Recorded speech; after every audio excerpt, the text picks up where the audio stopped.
갑자기 최고의 인기 코너가 돼가지고 할 수 없이 계속 모시고 있는 분들입니다. 박시영 민지코리아 컨설팅 부대표 안녕하십니까? 네, 반갑습니다. 민지코리아 컨설팅의 박시영입니다. 이상일 아젠다 센터 대표 나오셨습니다. 안녕하십니까? 네, 안녕하세요. 이상일입니다. 네. 아니 저희가 더 이상 안 하려고 그랬는데 자꾸 부르시니까. 아니, 자꾸 이제 청취자들이 이 두 분 빨리 모셔가지고 판세 얘기를 들어보자고. 총평부터 한번 해볼까요? 저희가 이제 이번 시간을 좀 넉넉하게 잡았습니다. 어차피 대선 당일이라 정치인들 연결도 안 되고요. 네. 저희가 투표 동료 차원에서 정당 연결해 보려고 그랬더니 선관위 공식 해석은 15분을 다 연결해야 된다고. 아. 그래서 땜빵이었거든요. 그래가지고 언제 15분을 다 연결합니까? 아, 이게 안 되겠구나 싶어서 저희가 이 판세에 대해서 궁금한 분들이 굉장히 많잖아요. 그리고 이번 선거가 이제 유례가 없는 여러 가지 선거여서, 이번 대략 2달간의 레이스, 길게 보면 이제 탄핵 정부부터 시작되는 네. 대선 전국의 레이스를 여론조사 전문가의 관점에서 봤을 때 이제 특이점들이나 이번 대선은 어쨌든 조기 대선이고 탄핵에 의해서 시작된 대선이잖아요. 그러다 보니까 전망적 투표, 미래에 대한 투표보다는 회기적 투표, 심판적 투표가 강했다. 이렇게 보여지고요. 특히 이제 이명박 박근혜 정권 10년에 대한 심판적 성격이 강해졌다라고 저는 보고 있습니다. 그리고 문재인으로 시작해서 문재인으로 끝난 선거였다. 그러니까 문재인이냐 아니냐 하는 것이 여전히 가장 큰 화두였지 않느냐. 문재인 이렇게 후보를 지지하든 지지하지 않든 간에. 네, 그렇습니다. 예. 키워드가 문재인 후보였다. 저는 어떻게 보면 비슷할 수 있습니다만 조금 다르게 보는 부분이 있는데요. 다르게 보셔야 됩니다. 예. 일단은 이번 대선 저는 굉장히 그 대선 내에서 재밌게 봤습니다. 그래서 예. 굉장히 깐깐해진 유권자들 그리고 아주 빛나는 조연 또 무난한 주연들이 뭉쳐서 만든 정치 드라마처럼 봤는데요. 예. 기본적으로 탄핵 대선 조기 대선이었기 때문에 뭐 심판 선거가 기본 원리로 베이스고. 작동한 거는 뭐 주지의 사실이죠. 그렇지만 그 이후에 보여진 모습들을 보면 끊임없이 새로운 대안들을 모색하는 흐름이 있지 않았나. 그러면서 이런 어떤 심판 선거, 정권 교체 내지는 어떤 개혁에 대한 열망은 그 수위는 변화가 없었지만 그 위에 펼쳐진 실제 실전 대선에 들어와서의 어떤 흐름들을 보면 이게 뭐 아무런 변수도 없고 그냥 뭐 대세론, 정권 교체 뭐 1등 주자로 힘을 몰아줘 이런 식의 흐름이 그대로 가지 않았거든요. 굉장히 다이나믹한 어떤 흐름들이 뭐냐면 그 본질이 뭐냐면 좀 더 이제 미래에 대한 어떤 전망과 비전들을 찾는 움직임이 아니었을까. 그래서 더 좋은 대안, 더 합리적인 대안을 찾는 그런 어떤 흐름들이 굉장히 강했었고 그럼에도 불구하고 어쨌든 여론조사 상으로는 마지막 여론조사까지 발표된 여론조사 상에서는 문재인 후보가 무난하게 수성을 해온 어떤 그런 흐름이었지 이게 변수가 오히려 없지 않은 굉장히 많은 선거였다 이렇게 보는 편이에요. 네. TV 토론회가 가장 중요했죠. 이번 선거 자체가. 왜냐하면 검증할 시간이 별로 없었기 때문에 갑작스럽게 닥친 대선이었기 때문에 TV 토론에 대한 시청률도 굉장히 높았고요. 국민적 관심도가 높았고 이번 선거를 계기로 해서 컨텐츠가 강한 정치인이 앞으로 부상할 가능성이 상당히 커졌다. 다음 선거에서도. 네. 토론회에서 제대로 못하면 그렇죠. 아무리 지지율이 높아도 한 방에 훅 갈 수 있는. 폭망할 수 있는. 네. 그런 어떤 환경이 새로운 환경인 것 같습니다. 예. 그렇게 보면은 이제 예를 들어서 각 후보마다 사실은 원래 갖고 있는 자산이 다르죠.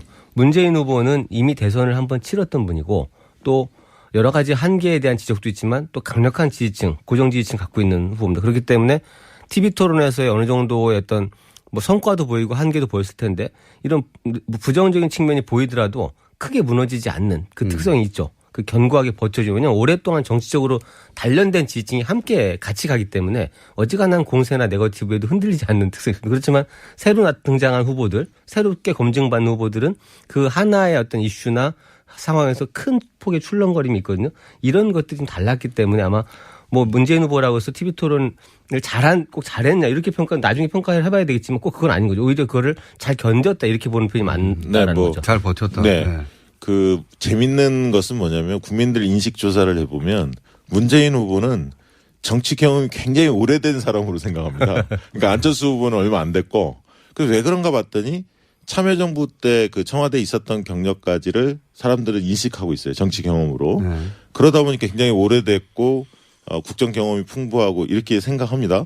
그리고 이제 문재인 후보의 입장에서는 당대표 했던 것이 굉장히 큰 도움이 된 것 같아요. 그러니까 어떤 면에서 그렇습니까? 전반적으로 어떤 메커니즘 속에서의 정책이 작동하는지 이거는 뭐 청와대 경험도 있었지만 당대표를 하다 보면 다양한 어떤 정책 이해 관계자들을 만나거든요. 예. 그러면서 약간 노련해졌다 할까요? 안정감 이런 부분들이 상당히 과거에 비해서는 강화됐다 이렇게 보여지고 이번 대선은 가장 하이라이트는 23일 날 선관위 1차 토론회 했던 그 안철수 후보의 MB 아바타 이 발언이 있었던 그 토론회가 하필이면 그날 가장 큰 토론회가 시청률 가장 높았어요. 그렇죠. 예. 대선의 변곡점, 판세 변곡점을 규정했던 가장 큰 사건이 아니었나, 계기가 아니었나 그렇게 봅니다. 그 부분이 사실 저도 굉장히 이해가 안 됐는데 예. 이제 어떻게 보면은 이 안철수 후보의 그 당시에 아마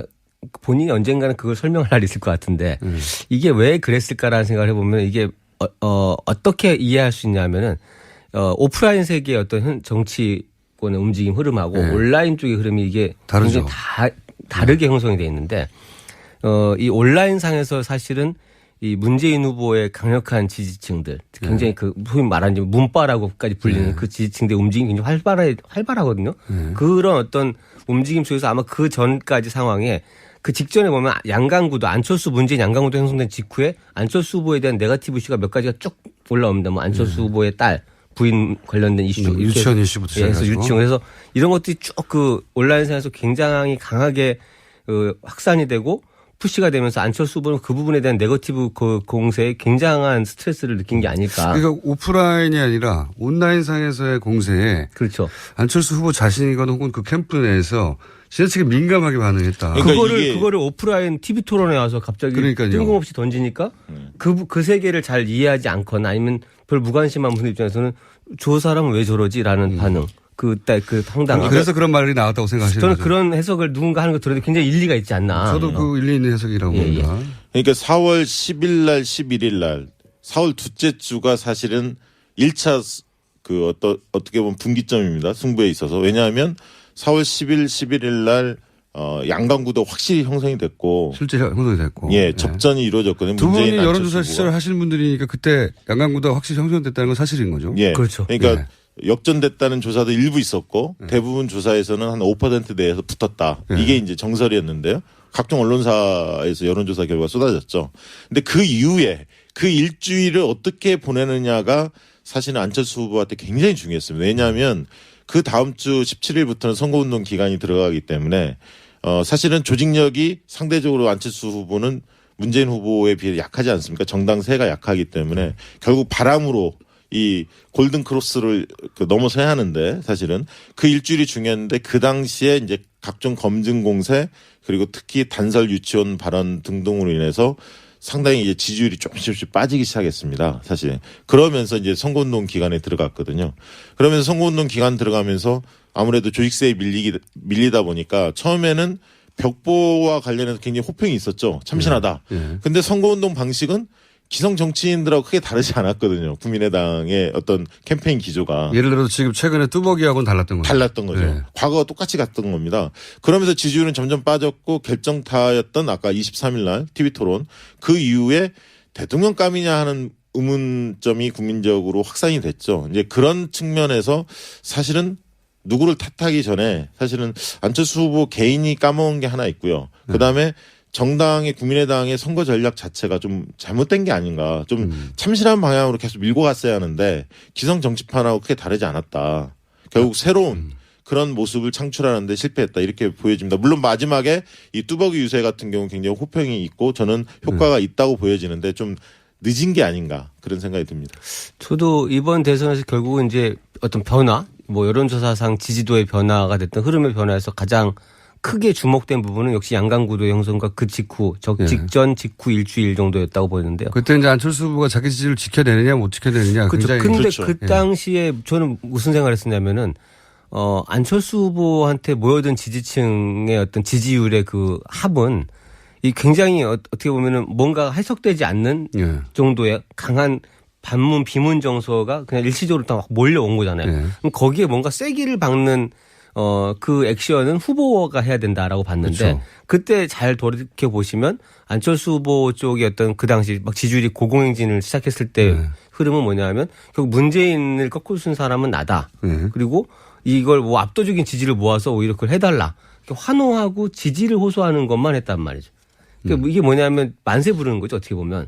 거기서 지금 예를 들면은 그 사실은 그래도 여전히 이제 세력으로서는 이제 중소정당인 거고 뭐 지역적 기반의 한계도 있고 집권을 한다 하더라도 불안감들 뭐 좌우의 스펙트럼이 어떤 어떻게 묶을 것인가에 대한 문제 숙제가 여전히 많이 남아있는 상태인데 그 숙제를 해결하려는 의지 이렇게 연대가 됐든 통합이 됐든 아니면 뭐 어떤 안철수만의 비전이 됐든 이런 것들 가지고 아니면 기존에 차라리 문재인, 홍준표, 그러니까 민주당, 한국당과는 다른 정치 문법을 보여줄 안철수만의 정치 방식, 홍보 방식을 갖고 지금 같은 어떤 그런 선거운동을 한다든지 이렇게 새로운 걸 보여줬어야 되거나 통합의 정신을 구현했어야 되는데 그대로 가져가면서 오히려 이제 검증 공세가 시작되니까 맞대응을 한 게 뭐냐면 이 문재인 후보 아들 이슈를 예.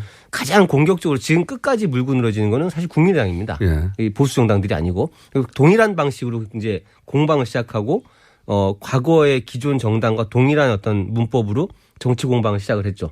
그리고 이제 별다른 통합에 대한 액션 하지 않았고 이런 부분들이 아마 그 지지층들이 자발적으로 모여든 지지층을 그대로 붙잡아두지 못하고 이렇게 급속히 꺼지게 된 어떤 그런 계기. 그거에 뭐 결정타는 아까 말씀하신 TV 토론입니다만. 두 분 말씀을 종합해보자면 그러면 그때 양강운동이 형성됐을 때 다 떨치고 뚜벅이 유세를 그때부터 시작했다든가. 그렇죠. 예. 예.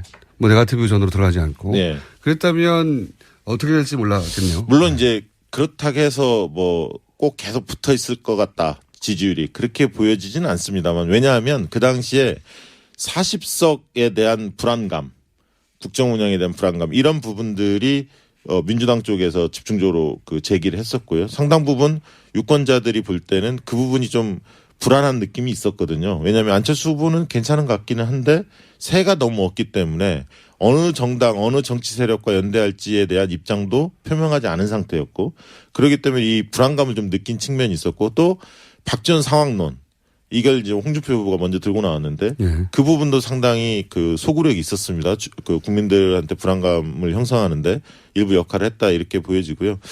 그런 측면들 때문에 좀 취약한 구조였는데 중요한 건 이제 안철수 후보가 내걸었던 미래가 제4차 산업혁명으로 대변되는 미래를 이야기했는데 과연 제4차 산업혁명이 국민들한테 얼마나 이게 먹혔을까. 저는 젊은 층한테는 일부 먹혔을지 몰라도 40대 이상한테는 굉장히 어렵게 다가왔고 좀 공허했을 거다. 뭔지를 토론을 다 보고 나서도 4차 산업이 뭔지 모릅니다. 예, 그리고 네. 그 핵심 고리가 학제 개편이었거든요. 그러니까 학제 개편을 TV 토론에서 다루지기 전까지는 국민들이 볼 때는 교육은 좀 뜯어 고쳐야 하고 어떻게 보면 미래에 맞는 준비할 수 있는 어떤 인재들을 육성해야 한다는 측면에서 학제 개편 필요하다라고 보는 국민들이 더 많았습니다. 그런데 이제 TV 토론에서 막상 그 문제가 이제 화두에 올라오자 실질적으로 막대한 재원 그다음에 뭐 준비 부족 여러 가지 부분들이 막 그 타 후보들이 집중 공세가 이루어지면서 내가 생각했던 것 좀 다르네.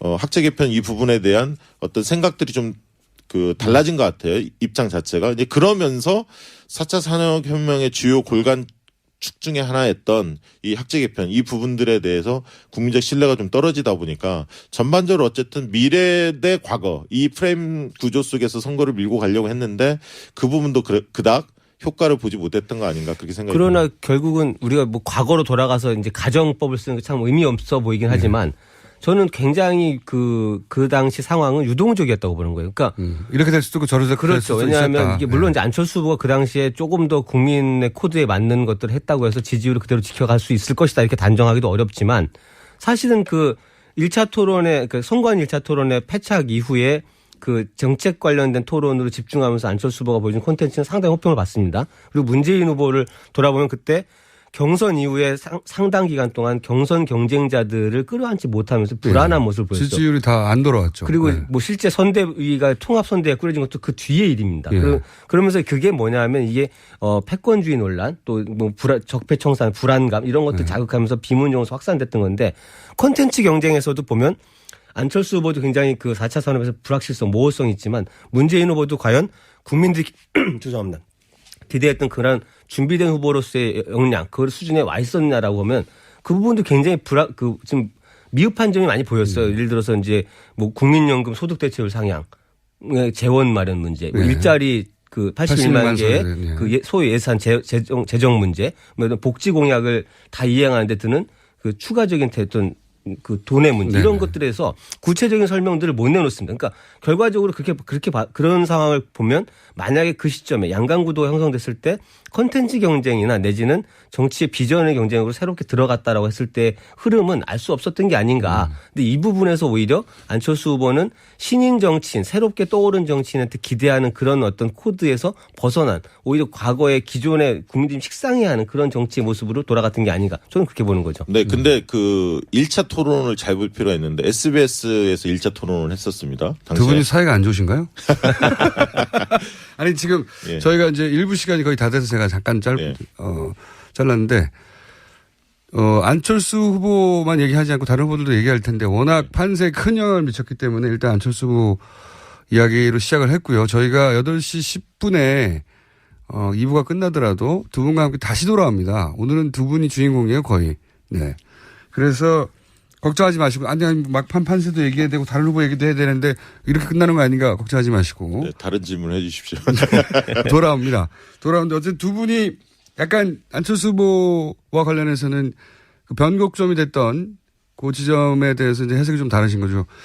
어차피 흩어질 표였다 쪽에 가깝고, 그리고 박시영 부대표님은, 이상일 대표님은 아니다. 관리했다면 어떻게 될지 몰랐다. 당시 문재인 후보도 그렇게 수석을 잘하고 있지 않았다. 뭐 이렇게 요약할 수 있습니다. 여기까지 정리를 하고 15분에 저희 다시 돌아옵니다. 이 두 분과 함께. 예, 김호준입니다. 3부에서 뵙겠습니다. 예, 2부에 이어서 박시영 왠지코리아 컨설팅 부대표, 이상일 아젠다센터 대표 두 분과 함께 마지막으로 선거 판세 한번 짚어볼까 합니다.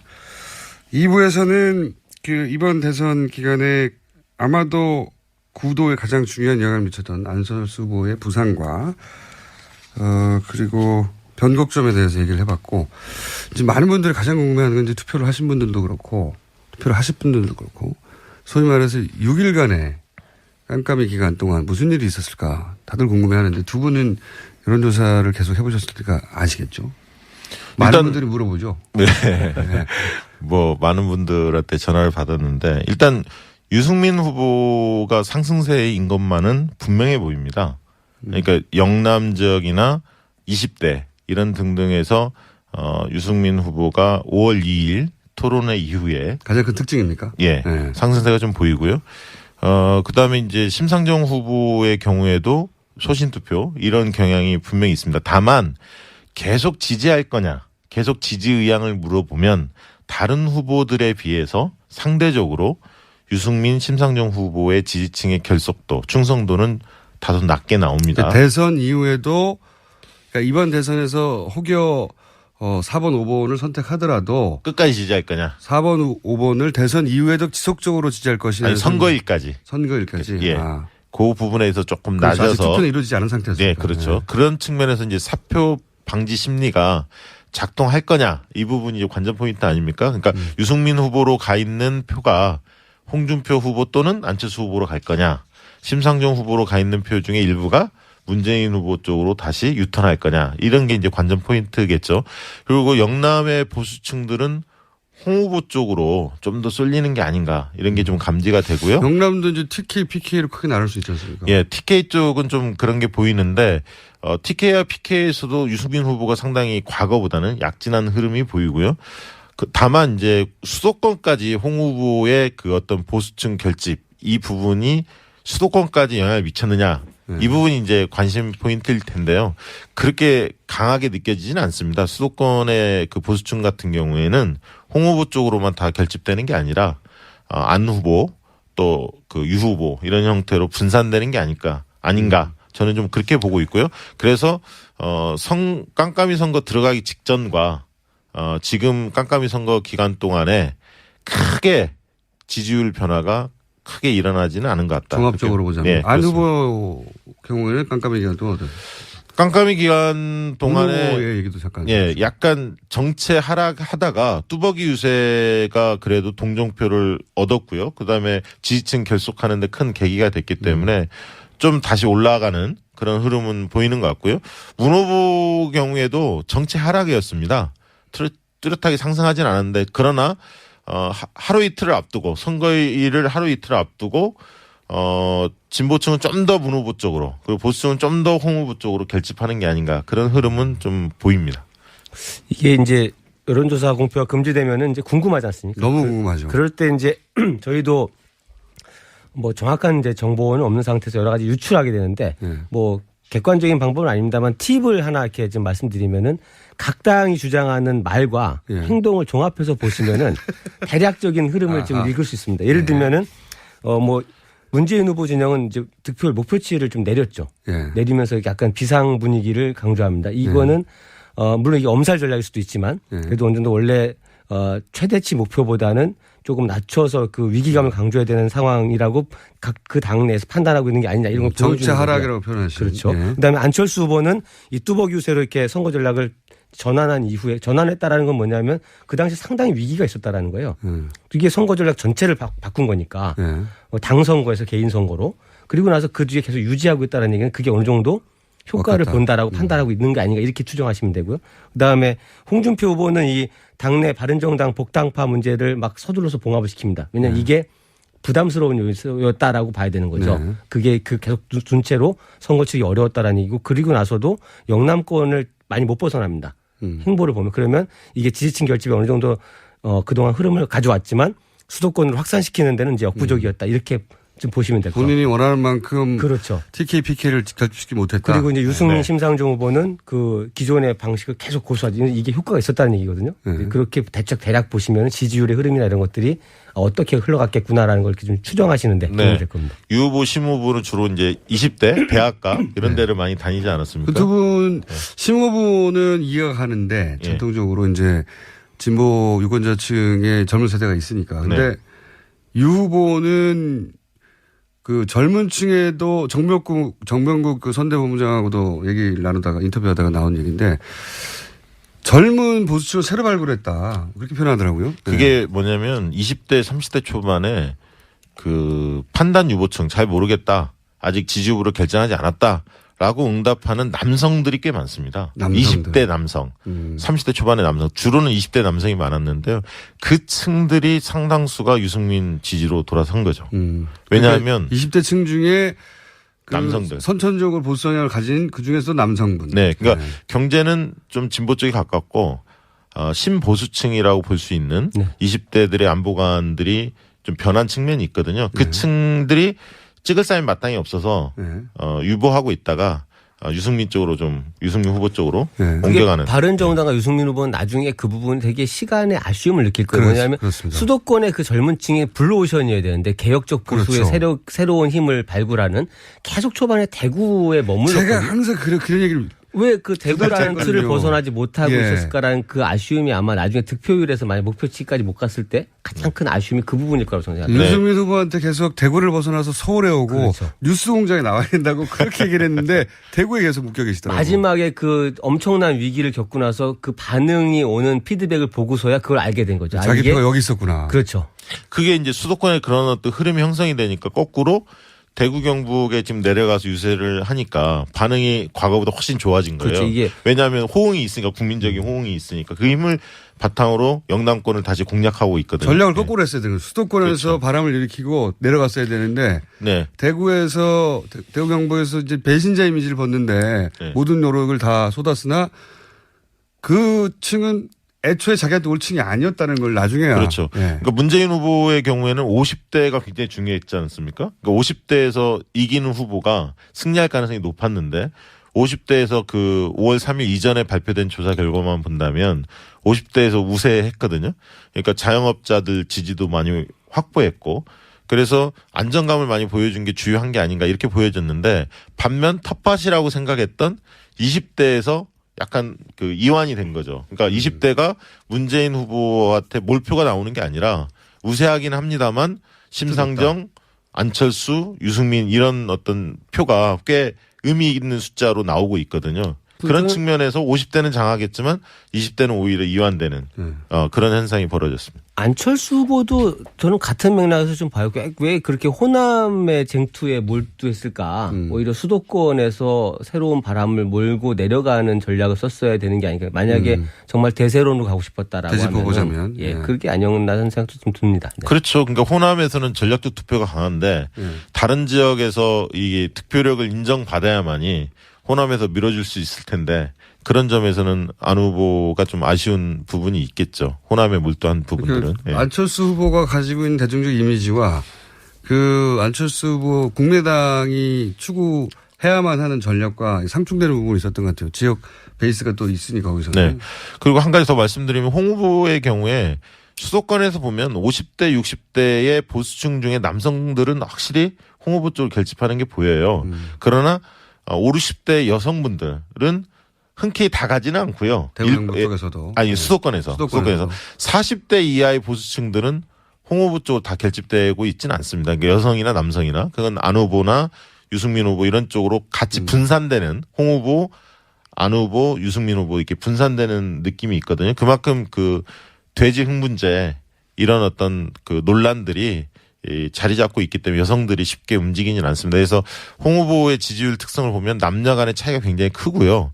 반면에 이제 문재인 후보의 경우에는 남성보다는 여성 쪽에서 더 지지율이 높습니다. 전반적으로. 예, 전반적으로 보면. 예. 그렇군요. 그러면 심상정 후보도 사실은 토론회를 통해서 굉장히 주목을 많이 받았잖아요. 네. 심상정 후보의 막판 이 깜깜한 기간 동안의 변화는 어떻습니까? 그러니까 심상정 후보는 오히려 5월 2일 이전에는 심상정 후보가 유승민 후보에 비해서 훨씬 더 주목을 받았습니다. 둘 다 토론회를 잘했다는 평가는 많았지만 심상정 후보에 대한 평가가 제일 좋았거든요. 그리고 여러 군데에서 뭐 예를 들면 흐름이 모이는 그런 어떤 분위기였는데 5월 2일을 계기로 해서 바른정당 탈당파들 그리고 이제 TV 토론에 있어서 유승민 후보가 굉장히 자기의 2분 정도 정리된 발언들을 하고 그 뒤에 또 따님 문제도 터지면서 12척. 오히려 심상정 후보는 좀 잊혀지고 유승민 후보가 부각되는 깜깜이 선거 기간에 그런 어떤 현상들이 좀 나타나서 막판 주목도 했습니다. 예, 그러니까 심상정 후보가 꾸준히 상승했는데 깜깜이 선거 기간에는 오히려 상당히 정체한 느낌이었고요. 유승민 후보는 반면에 상승세를 탔다 이렇게 보여집니다. 마지막에 이슈의 어떤 점유율 측면에서는 이제 그런 부분이 좀 있지만 저는 심상정 후보가 워낙에 그 TV 토론 6차례 과정에서 아주 독보적인 평가와 그 입지를 구축을 했기 때문에 저는 뭐 그 득표력이 그렇게 낮아질 거라고 잘 판단이 안 되는 편인데요. 오히려 이제 그 사전 투표까지만 해도 이미 이제 1,000만 명이 넘는 분이 투표하셨는데 실제 사실 심상정 득표의 가장 큰 위험 요인은 진보 진영이 정권 교체를 할 수 있는 없느냐에 대한 불안감의 문제잖아요. 강도잖아요. 그렇죠. 그런 불안감이 크지 않았다라고 보이기 때문에 심상정 후보가 보여준 어떤 그 역량, 그다음에 아주 좀 어떻게 보면 참 유쾌한 어떤 통쾌함이 있는데 그런 부분에서 매력을 느낀 유권자들이 충분히 표를 던지지 않을까 저는 그 생각이 들어요. 심상정 후보가 진보층한테만 지지를 받은 게 아니라 중도층에서도 지지가 많이 옮겨왔어요. 그러니까요. 그래서 그 중도층은 정치에 대해서 약간 혐오하거나 그렇게 관심이 많이 없었던 층인데 심상정이라는 인물을 보면서 TV 토론에서 굉장히 이제 매력적으로 느낀 거죠. 그래서 어떻게 보면 진보 정당이 굉장히 합리적인 진보 정의당이 그렇게 포지셔닝에 성공한 게 아닌가 그렇게 보여집니다. 이게 이제 실제 정책적으로는 몰라도 이미지상으로는 바른정당과 정의당이 굉장히 형제처럼 느껴지는 게 있어요. 거대 정당에 그 부분이 맞서는. 굉장히 이 대선 이후에 주목되는 부분인데요. 어쨌든 다당 구조로 다음 정부는 이제 운영이 되는데 국회가 다당 구조잖아요. 근데 예를 들어서 굉장히 어렵거든요. 만약에 어떤 사안을 갖고 각 당이 충돌을 하는데 입장이 충돌하는데 바른정당과 정의당이 이 문제는 이게 답이 맞다라고 소수하지만 합심해서 만약에 여론을 움직여갈 때 그 힘은 대단히 파괴력이 있는 거죠. 그러니까요. 굉장히 합리적인 대안처럼 보일 특히 수 이제 있고. 경제정책 같은 경우는 바른정당은 정의당과 큰 차이가 없다. 공통점이 많습니다. 할 정도니까 만약에 경제정책에서 갑자기 바른정당과 정의당이 손을 잡고 집권 세력하고 연대한다 이러면 그림이 이상한 그림이 나오는 거죠. 반대일 수 있죠. 집권 세력이 어떤 이제 독주하는데 만약에 네. 두 당이 연대해서 이걸 막겠다라고 하면 네. 그것도 대단한 파워가 되는 거죠. 그런데 또 특이한 것은 이 대북 정책에서 정반대에 서 있기 때문에 그렇죠. 또 예. 예. 그러니까 차기 대통령이 누가 될지는 모르겠습니다만 굉장한 그 정치력이 좀 필요한 것 같아요. 두 예. 당을 다루는 것이 그 정당에 소속된 국회의원 수를 넘어서는 네. 그 영향력이 대중적 영향력을 발휘하는 정당. 결국은 그러니까 집권하자마자 국민적 동의를 압도적으로 국민적이 동의할 수 있는 그런 과제들, 민생 과제든 개혁 과제든 이런 부분들을 얼마나 잘 추진하면서 국민적 지지를 얻어내느냐. 거기에 따라서 그 힘을 바탕으로 사실은 정치권, 여야의 관계를 잘 풀어나가야 한다. 그렇게 보고 있습니다. 참 재밌는 것은 근데 두 후보들은 그런 이미지를 아주 강하게 풍기는데 그 후보들의 정당에 있는 국회의원들의 소속 구성원들은 정반대의 느낌이라 과연 어떻게 될지 참 궁금합니다. 저도. 예. 자 그러면 마지막으로 이 당선자가 확정되는 시점 순간 상황은 언제가 될까요? 출구조사를 보면 될까요? 아니면 사실상 그러니까 물론 뭐 선관위 공식적으로 당선증을 전달하는 시간이야 나중이지만 저는 이번 대선이 팽팽한 접전이 되지 않을 가능성이 더 높다.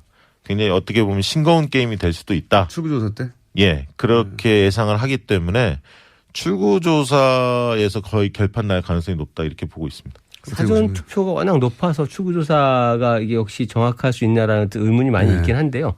또 나름대로 이제 중앙선관위 사전 투표자의 성 연령 구성 비율을 다 받아서 보정 작업을 한다고 합니다. 그래서 저도 박빙승부가 아니라면 충분히 이제 결과를 예측할 수 있지 않겠나. 출구조사 통해서. 출구조사라는 건 여론조사랑 다릅니다. 투표를 하고 나오는 분들한테 그렇죠, 실제. 행동을 묻는 거기 때문에 훨씬 더 정확도가 높다라는 것이 입증이 되어 왔거든요. 네. 사전 투표자 부분에 대한 보정이 잘 된다면 충분히 예측 가능하지 않겠나라는 생각이 듭니다. 출구조사 때 사실상. 예. 네, 그러면 두 분이 이제 대선이 끝난 이후에 예.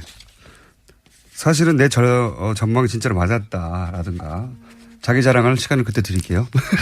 예, 알겠습니다.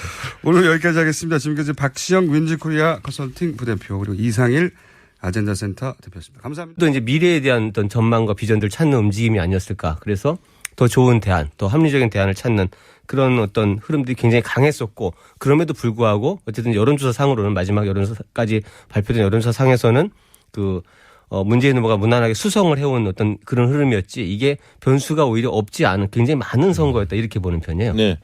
TV 토론회가 가장 중요했죠. 이번 선거 자체. 왜냐하면 검증할 시간이 별로 없었기 때문에 갑작스럽게 닥친 대선이었기 때문에 TV 토론에 대한 시청률도 굉장히 높았고요. 국민적 관심도가 높았고 이번 선거를 계기로 해서 컨텐츠가 강한 정치인이 앞으로 부상할 가능성이 상당히 커졌다. 다음 선거에서도. 네. 토론회에서 제대로 못하면 그렇죠. 아무리 지지율이 높아도 한 방에 훅 갈 수 있는. 폭망할 수 있는. 네. 네. 그런 어떤 환경이 새로운 환경인 것 같습니다. 예.